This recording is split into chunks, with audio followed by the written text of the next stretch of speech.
Assalamualaikum warahmatullahi wabarakatuh. Alhamdulillahi rabbil alamin. Alhamdulillahilladzi arsala rasulahu bil huda wa dinil haq liyudhhirahu 'ala dini kullihi wa kafa billahi syahida. Asyhadu an la ilaha illallah wahdahu la syarikalah wa asyhadu anna Muhammadan abduhu wa rasuluhu la nabiyya wa la rasula ba'dah. Rabbi syrah li sadri wa yassir li amri wahlul 'uqdatam min lisani yafqahu qawli. Amma ba'du. Ibu-ibu, bapak-bapak, jamaah salat subuh Masjid Muhajirin yang dimuliakan Allah Subhanahu wa taala. Alhamdulillahirabbil alamin. Mari kita bersyukur kepada Allah Azza wa Jalla atas segala limpah nikmat yang Allah karuniakan kepada kita sekalian pada hari ini, hari Ahad tanggal 7 Juni 2026 bertepatan tanggal 21 Zulhijjah 1447 Hijriah di penghujung akhir tahun 1447 Hijriah. Kita semua diberi kemudahan oleh Allah untuk melaksanakan satu ibadah yang mulia, yaitu sholat subuh dengan berjamaah, dan dilanjutkan mengikuti kajian rutin setiap Ahad pagi. Mudah-mudahan hadirnya kita di setiap majelis-majelis ilmu merupakan tanda bahwa Allah menghendaki kebaikan untuk kehidupan kita. Amin ya rabbal alamin. Bapak Ibu sekalian, satu hari Muhammad bin Sa'ad al-Quradi pernah menyebutkan satu nasihat, idza aradallahu bi'abdin khairan, jika Allah menghendaki kebaikan untuk seorang hamba. Yang cukup menarik pada kalimat ini adalah bi'abdin menggunakan tanwin, khairan juga menggunakan tanwin. Sedikit saya singgung tentang bahasa Arab ya Bapak Ibu. Jadi dalam bahasa Arab itu ada yang namanya isim nakiroh ya. Nakiroh itu artinya kalimat atau isim yang sifatnya umum, maknanya luas. Sifatnya umum, maknanya luas. Tandanya adalah kalimat itu berharokat tanwin, baik tanwin dhammah atau fathah atau kasroh. Pokoknya kalau ada kalimat tanwin itu namanya isim nakiroh yang maknanya umum dan luas. Kalau ada kalimat yang menggunakan alif lam, misalnya al-kitabu, alif lam itu namanya isim ma'rifat. Ma'rifat itu artinya isim yang lebih khusus. Kalau khusus dan umum, kira-kira lebih banyak yang mana? Umum, lebih banyak yang umum ya, karena kalau khusus itu berarti sedikit, kalau umum berarti banyak. Lah kalimatnya idza aradallahu bi'abdin, tanwin ya, jika Allah menghendaki kepada setiap hamba siapapun dia, tidak dibatasi yang kaya, tidak dibatasi yang pangkatnya tinggi, tidak dibatasi yang punya status sosial tinggi, enggak ya, siapapun dia, jika Allah kehendaki khairan, tanwin juga, yaitu kebaikan. Kebaikan dari semua aspek, kebaikan hidupnya, kebaikan keluarganya, kebaikan rezekinya, kebaikan semuanya ya, tidak terbatas. Jika Allah menghendaki kepada semua hamba tanpa batas, jika Allah menghendaki kebaikan untuk semua hamba, kebaikannya juga tanpa batas ya. Ja'ala fihi thalatha khisal, Allah akan memudahkannya memiliki tiga hal ya, tiga perangai. Sedikit kembali ke tentang tanwin tadi, mungkin semua sudah hafal surat Al-Insyirah ya. Di sana ada penggalan ayat yang cukup menarik, fa inna ma'al usri yusron ya. Itu kalau dilihat dalam tulisannya yusron ya, dibaca panjang karena berhenti menjadi yusra, fa inna ma'al usri yusra, inna ma'al usri yusra. Fa inna ma'al usri. Al usri di situ ada alif lam. Fa inna ma'al usri. Kalau ada alif lamnya, dia kalimat yang khusus, kalimat yang sudah ditentukan.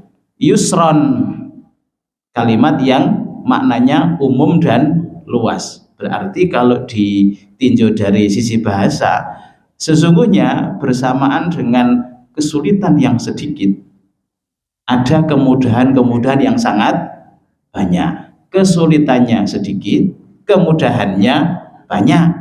Ya, itu aslinya seperti itu. Tapi kadang di benak kita kesulitan itu banyak, kemudahan itu sedikit.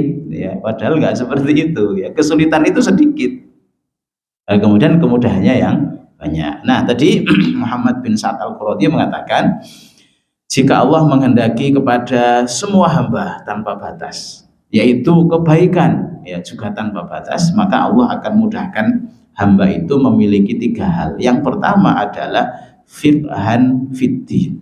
Orang itu akan difahamkan urusan-urusan agamanya, difahamkan persoalan agama. Jadi faham din atau faham agama itu ternyata tanda kebaikan untuk seseorang, dan faham agama ini ternyata khusus untuk orang-orang yang Allah pilih saja, tidak dibatasi khusus orang yang duitnya banyak atau yang pangkatnya tinggi, enggak, tapi semua orang, ya siapapun dia yang Allah kehendaki kebaikan akan difahamkan perkara-perkara agamanya, ya. Jadi yufaqihu fiddin, difahamkan urusan agama ini tanda Allah memilih dia untuk mendapatkan kebaikan, ya.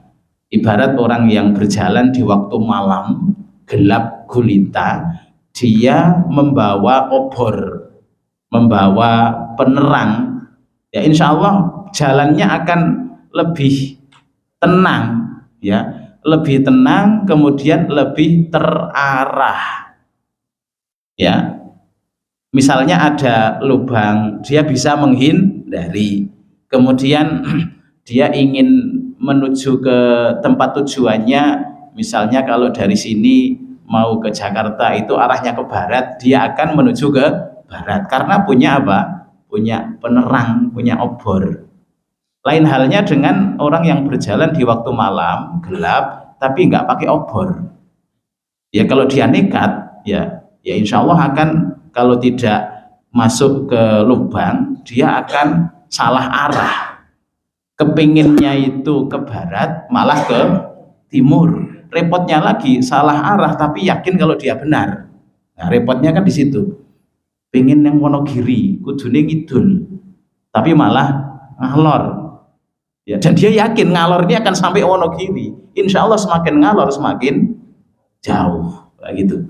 Jadi faham agama itu ternyata tanda Allah menghendaki kebaikan. Jadi kalau ada kesempatan Allah memilih kepada kita untuk bisa hadir di satu majelis ilmu ini, ya alhamdulillah, ya luar biasa. Dulu tahun 2007 saya masih ingat, waktu saya masih nyantri di pesantren, ya, jadi ada depan pesantren itu hanya cuma selisih jalan kecil seperti depan ini itu ada rumah besar sekali, orang sangat kaya sekali, ya. Dia kalau kelihatan ke masjid, karena masjidnya pondok itu memang di pinggir, jadi di pinggir jalan. Jadi kalau masyarakat mau sholat ya bisa ke situ gitu. Ya kadang-kadang dia kelihatan kalau Jumat itu kelihatan, ya. Tapi kalau 5 waktu ya jarang kelihatan. Jumat pun yang jarang-jarang, ya. Kaya sekali. Dia punya 3 anak, pertama perempuan, kedua laki-laki, ketiga perempuan. Tentu saja untuk dikader atau digadang-gadang melanjutkan kekayaannya itu kan anak yang laki-laki, ya. Waktu itu anak laki-lakinya sekitar umur 34, ya. Saya masih SMA kelas 1, kelas 2 mungkin, ya. Nah, hari itu, ya, di tahun itu anak yang kedua ini yang digadang-gadang untuk melanjutkan usahanya ini sedang melakukan perjalanan ke daerah Mojokerto atau daerah Jombang gitu ya. Terus malam itu kecelakaan sekitar jam 1 atau setengah 2 meninggal. Ya. Yang digadang-gadang sudah meninggal lebih dulu. Langsung bapaknya mengurus jenazahnya ke rumah sakit, ke kepolisian dan lain-lain. Jam 6 pagi jenazahnya tiba, langsung dibawa ke masjid pesantren itu karena memang rumahnya dekat sekali. Sampai di situ para santri diminta untuk menyolatkan, para ustadz, para santri menyolatkan jenazah anaknya ini. Tapi bapaknya belum, karena masih ada di masih ngurusi ini, entah di kepolisian atau di rumah sakit gitu, belum selesai. Nah, setelah kita menyolatkan, kemudian mundur ke belakang, beberapa saat kemudian sekitar jam 6:30 bapaknya datang, ya sedih, nangis gitu, terus langsung mendekat ke jenazah anaknya untuk menyolatkan, ya sendiri karena yang lain sudah semuanya. Dia sholat, ya Allahu Akbar gitu, lama gitu. Kemudian Allahu Akbar, rukuk Pak, ya. Jadi rukuk, Sami Allahu liman hamidah, berdiri lagi, Allahu Akbar, sujud. Kita kan terus bengong, ini sholat jenazah kok model baru ini, pakai rukuk, pakai sujud. Ternyata memang dia itu nggak paham, nggak ngerti. Jadi selama ini belum pernah yang namanya melakukan sholat apa? Jenazah. Begitu pertama kali sholat jenazah, mensolatkan anaknya pakai rukuk dan pakai sujud. Ini orang kaya sekali, ya. Duitnya banyak, tetapi ternyata Allah belum mengkaruniakan apa? Kebaikan untuk dia. Buktinya apa? Nggak paham. Ngomong sholat jenazah saja, which SD ke dunia ngerti, tapi ternyata dia nggak ngerti. Itu yang pertama, pemahaman atau faham dengan agama. Yang kedua adalah zahadatan fid dunia, zuhud terhadap dunia. Zuhud itu artinya bukan terus tidak peduli, enggak, ya. Zuhud terhadap dunia itu artinya menjadikan dunia sebagai wasilah, perantara, sebagai jembatan. Jembatan itu bukan tujuan, tetapi penting, ya enggak? Harus lewat itu dan harus ada, ya. Nah, zuhud terhadap dunia itu artinya menjadikan dunia wasilah untuk mendapatkan kehidupan akhirat. Berarti dunia itu penting. Semakin banyak dia perhatian dengan dunia, semakin banyak kesempatan untuk beramal soleh. Duitnya banyak, amal solehnya bisa lebih banyak. Nah, gitu itu. Ya. Kemudian yang ketiga adalah wabasoron bi'uyubihi, akan dimudahkan untuk melihat. Uyub itu jamak dari aib, kekurangan. Mudah untuk melihat kekurangan dirinya sendiri. Itu menurut salah satu salaf, ya, tadi Muhammad bin Sa'ad Al-Quradi, tentang tanda seseorang dikehendaki kebaikan oleh Allah, difahamkan urusan agamanya. Yang kedua, menjadikan dia bersikap zuhud terhadap dunia, menjadikan akhirat sebagai tujuan. Kemudian yang ketiga adalah mudah melihat kekurangan diri sendiri. Karena yang ketiga ini perlu latihan. Untuk melihat kekurangan diri sendiri perlu latihan. Kenapa kok latihan? Karena sulit, ya. Tapi untuk melihat kekurangan orang lain itu tidak perlu latihan. Soalnya nopo? Gampang. Ya, nonton eleke wong liya niku gampang. Sampai ada peribahasa mengatakan semut di seberang lautan tampak. Napa enten sing iso nonton semut ting pantai mriko? Yaitu peribahasa bahwa sekecil apapun kesalahan orang lain akan mudah untuk terlihat dan pinter, rasa gak kosongmoto iso, ya. Tapi untuk melihat kesalahan diri sendiri ini memang harus latihan, ya. Karena apa? Gajah di pelupuk mata, ya, tak tampak, ya, saking cedai dan terakitok, ya. Itu nggih. Jadi faham agama ini luar biasa, menjadi tanda kebaikan yang Allah berikan. Kemudian yang berikutnya Bapak Ibu sekalian, di dalam surat Al-An'am ayat 115 Allah menyebutkan, a'udzubillahi minasyaitonirrajim, wa tammat kalimatu rabbika sidqan wa adla. telah sempurna kalimat Allah. Al-Quran itu sempurna, dan Al-Quran itu sidqon, benar, wa adlan, dan adil. Al-Quran itu isinya benar, benar beritanya, dan adil hukumnya. Benar beritanya itu berita tentang kejadian masa lalu, kisah-kisah, berita tentang kejadian di akhirat, tentang siksa, tentang pahala, ya. Jadi itu berita tentang kisah-kisah tentang di akhirat. Kemudian berita tentang Allah, ya. Jadi benar beritanya Al-Quran itu adalah yang pertama berita tentang kisah-kisah, berita tentang akhirat, berita tentang surga dan neraka. Yang kedua berita tentang apa? Tentang Allah, ya. Kemudian yang ketiga adil. Adil apa? Hukumnya. Berarti Al-Quran itu terbagi menjadi 3 bagian. Pertama tentang kisah-kisah, tentang berita-berita, ya perintah, larangan, siksa, ancaman, pahala, surga, neraka gitu. Yang kedua berita tentang Allah, ya. Kemudian yang ketiga tentang hukum. Maka ketika seseorang membaca surat Al-Ikhlas, sebenarnya dia sudah membaca sepertiga Al-Quran, karena Al-Ikhlas itu berita tentang siapa? Tentang Allah, ya. Banyak hadis menyebutkan tentang keutamaan surat Al-Ikhlas, bahwa Al-Ikhlas itu kedudukannya sama seperti sepertiga Al-Quran, yaitu sepertiga bahwa Al-Quran, surat Al-Ikhlas ini bercerita atau isinya adalah berita tentang Allah, supaya mentauhidkan Allah Subhanahu wa Ta'ala.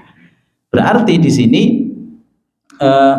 ketika seseorang membaca Al-Ikhlas 3 kali, ya, kan enten sing ngoten niku to, Al-Ikhlas kuwi sepertiga Al-Quran. Yen pengen khatam Quran cukup maca Al-Ikhlas ping 3. Ya gimana? Memang Al-Ikhlas itu kedudukannya, keutamaannya tinggi, tetapi tidak kemudian status kewajiban membaca Al-Quran selesai dengan cukup 3 kali baca Al-Ikhlas, enggak begitu, ya. Seperti gini Pak, sholat di Masjidil Haram, ya, 1 kali sholat keutamaannya sama dengan 100.000 kali sholat di tempat yang lain. Sholat 1 kali sholat di Masjid Nabawi sama dengan 1.000 kali sholat di tempat yang lain. Itu keutamaannya, bukan tentang kewajibannya. Lah yen dihitung kewajiban penak banget toh Pak. Wis mangkat ning Masjidil Haram ning kono sholat subuh atau sholat maghrib di sana atau di Masjid Nabawi, baru mulai asa sholat ning omah. Lah apa? Ijik susuk, ijik turah. Lah ning kono ping 1000. Berarti kalau 1.000 kali sholat, 1 kali sholat subuh di sana sama dengan 1.000 kali sholat di sini. Lah yen ning kono pisan kan ngene ping 1000, ya. Ning kono ping 3, berarti ning kene ping 3.000. Lah wis rasa enggak begitu. Jadi Al-Ikhlas sepertiga Quran itu karena berita tentang Allah, bahwa berita tentang Allah ini merupakan sepertiga dari isi Al-Quran, ya. Nah, supaya benar dalam memahami, ya. Seperti gini Pak, sepeda motor itu sepertiga mesin, sepertiga kerangka, sepertiga roda, ya. Misalnya enten sepertiga mesin, terus kayak mesin 3 ngoten, napa wis sepeda motor sempurna? Kan belum, ya. Oke, kemudian yang berikutnya tentang berita, salah satu berita yang Allah sebutkan di dalam Al-Quran diantaranya adalah berita tentang penyesalan, ya. Banyak orang yang menyesal ketika sudah mati, itu mereka menyesal, itu kan berita. Diantaranya di dalam surat Al-Munafiqun ayat 10 yang kita sudah sangat familiar mendengarkan ayat ini. Wa anfiqu mimma razaqnakum min qabli ayyatiya ahadakumul maut fayaqula rabbi laula akhartani ila ajalin qarib fa asaddaqa wa aku minas sholihin. berinfaklah atas apa yang telah kami rizkikan kepada kalian sebelum datang kepada kalian kematian. Sehingga orang yang sudah mati itu mengatakan, Rabbi, ya Allah, laula akhartani ila ajalin qarib. Ya Allah, seandainya engkau tangguhkan ajalku, seandainya engkau tambah kesempatan hidupku, seandainya engkau berikan kesempatan barang beberapa saat lagi, fa'as-saddaqah, saya ingin sedekah, saya ingin beramal soleh. Berarti kan menyesal itu, ya. Yang lain misalnya di dalam surat Al-Mu'minun ayat 100, hatta idza jaa ahadahumul mautu qala rabbirji'un. Ketika telah datang kematian, mereka mengatakan apa? Rabbirji'un, ya Allah, kembalikan aku hidup ke dunia. Pengen apa kok pengen hidup lagi? La'alli a'malu sholihah, ingin beramal soleh. Tentu saja ini tidak bisa. Di ayat yang lain misalnya Az-Zumar ayat 58, au taqula hina taral adzab law anna li karratan. Ketika melihat ya kondisi siksa di akhirat, ya, terus orang mengatakan lau anna li karratan, seandainya aku bisa kembali lagi, pengen mulih meneh ning dunya. Padahal selama di dunia kesempatan sudah diberi, tetapi tidak dia ambil. Bapak Ibu sekalian, penyesalan itu terjadi bukan karena mereka tidak punya waktu untuk beramal, bukan. Penyesalan itu terjadi bukan karena mereka tidak diberi kesempatan. Sebenarnya tiap tahun diberi. Tiap tahun itu ketemu bulan Zulhijjah. Tiap tahun ketemu bulan Muharram. Tiap tahun ketemu bulan Ramadan, terus sampai dia mungkin meninggalnya umur 90 atau 80 atau 70. Itu selama hidupnya setiap tahun berjumpa dengan yang namanya Zulhijjah, yang namanya Muharram, yang namanya Ramadan atau Rajab atau Zulqa'dah, ya. Tetapi mereka tidak mempergunakan, ya. Maka ketika Allah menyebutkan sumpah di dalam surat Al-Asr, bahwa sumpah yang Allah sebutkan di situ adalah wal asri, demi waktu atau masa, ya waktu itulah yang menjadi modal utama manusia. Jadi waktu itu seperti es batu. Kalau dalam tafsir satu tafsir sebutkan ada seorang yang faham surat Al-Asr setelah melihat penjual es batu, ya. Penjual es batu di pasar menyebutkan atau menawarkan dagangannya berupa es batu itu, ya, irhamu man yazubu ra'su malih, irhamu man yazubu ra'su malih, kasihanilah orang yang modalnya akan habis. Ayo dibeli, kalau tidak dibeli nanti juga akan habis. Melihat penjual es batu mengatakan perkataan itu, dia langsung mengatakan, hadza makna innal insana lafi khusrin. Inilah makna maksud innal insana lafi khusrin. Manusia itu rugi. Rugi itu apa sih? Ketika modal sudah habis tetapi tidak punya hasil atau justru meninggalkan hutang, itu namanya rugi. Lah modal manusia adalah wal asri, yaitu apa? Waktu. Nah, ketika waktu yang Allah berikan ini sebagai modal utama kok tidak menghasilkan apa-apa, tidak menghasilkan illal ladzina amanu wa amilus solihat wa tawasau bil haq wa tawasau bis sabr, ya sudah, ya.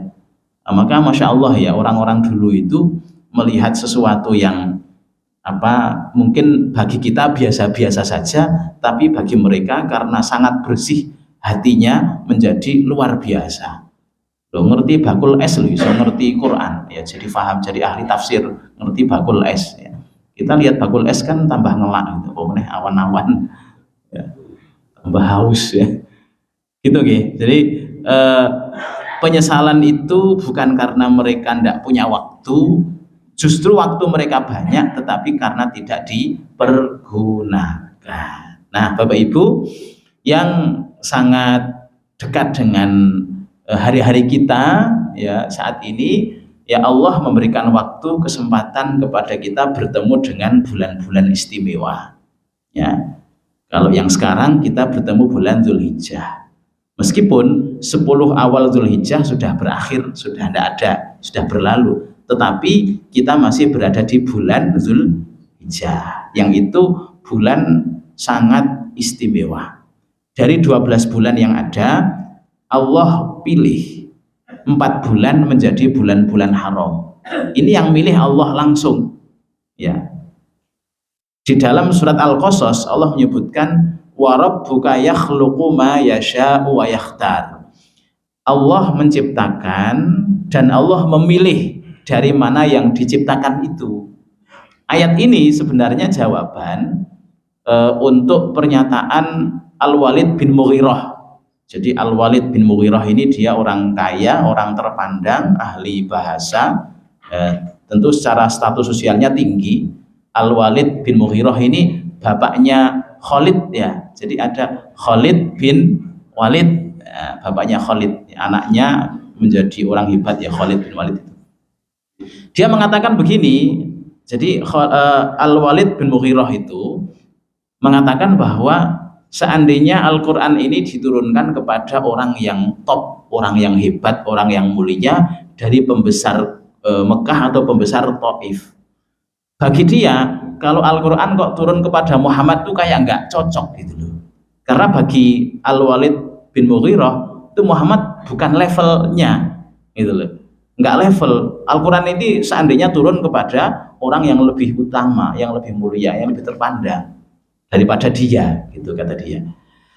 Lah kemudian turunlah ayat ini, wa rabbuka yakhluqu ma yasha' wa yakhtar. Allah yang menciptakan, Allah yang berhak untuk memilih. Al-Quran turun kepada Muhammad, ya pilihannya Allah, bukan karepe Al-Walid bin Mughirah gitu. Termasuk misalnya dari 7 hari yang ada, Ahad sampai Sabtu, itu yang paling mulia yang Allah pilih menjadi hari istimewa ya hari Jumat. Itu Allah yang milih. Kalau kita mungkin kok Jumat jani Senin wae lah, ya jani Senin nih malah penak misalnya, kan enggak. Dari permukaan bumi yang ada yang Allah pilih menjadi tempat mulia ya Masjidil Haram, Masjid Nabawi dan Masjidil Aqsa. Enggak bisa kita pilih. Jani muhajirin kan ya cedak. Enggak bisa. Ya. Termasuk 12 bulan yang ada dari Muharram sampai Dzulhijjah yang Allah pilih menjadi bulan mulia ya 4 tadi, Dzulqa'dah, Dzulhijjah, Muharram dan Rajab. Dzulqa'dah sudah lewat, Dzulhijjah sedang kita jalani, nanti masih ada Muharram, 3 bulan berturut-turut. Jadi 12 bulan itu yang Allah pilih Muharram, berarti bulan pertama.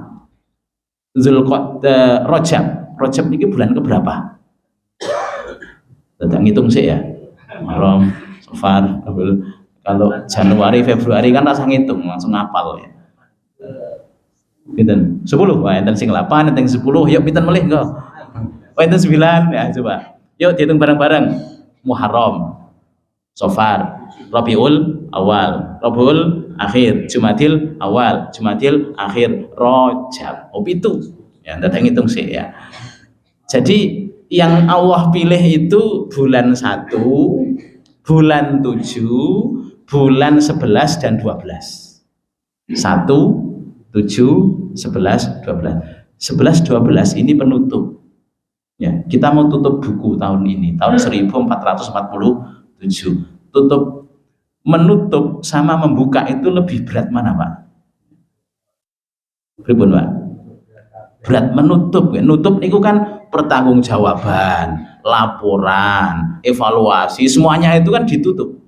Karena amal itu tergantung penutupannya. Buka ini kan penting, gunting pita selesai, buka. Artinya apa? Tahun yang terus berputar itu sebenarnya Allah memberikan kesempatan kepada kita.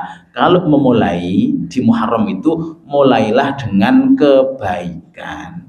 Kalau menutup Dzulqa'dah dan Dzulhijjah, tutuplah dengan kebaikan. Maka Dzulhijjah saatnya kita mulai tutup buku.